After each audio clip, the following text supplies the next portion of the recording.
আজ বাংলা নববর্ষ ১৪৩২। নতুন সূর্যের আলোয় উজ্জ্বল হয়েছে বাংলার পথঘাট। কিন্তু বছরের পর বছর আমরা কি দেখেছি? মঙ্গল শোভাযাত্রার নামে দেবদেবীর মূর্তি, মুখোশ, নাচ গান, এ যেন এক বাংলা অপসংস্কৃতির বহির্প্রকাশ। আল্লাহ সুবহানাহু ওয়া তাআলা কোরআনে বলেছেন, ইন্নাশ শিরকা লাযুলমুন আযীম। নিশ্চয়ই শিরক একটি বড় জুলুম। বাংলাদেশ, যেখানে মুসলমানরা সংখ্যাগরিষ্ঠ, সেখানে শিরকের এই উৎসব কি গ্রহণযোগ্য?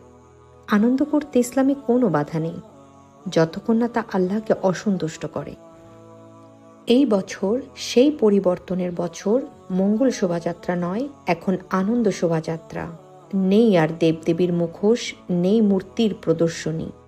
এটা ইসলামী মূল্যবোধের প্রতি শ্রদ্ধার এক নতুন সূচনা। ইসলামে আমাদের উৎসব যেমন ঈদ উল ফিতর, ঈদ উল আজহা, নিজ সংস্কৃতি উপভোগ করতে কোনো বাধা নেই, যদি তাতে শিরক না থাকে। আসুন আনন্দ করি, কিন্তু শুধুই সেইভাবে যেভাবে আমাদের রব সন্তুষ্ট হন।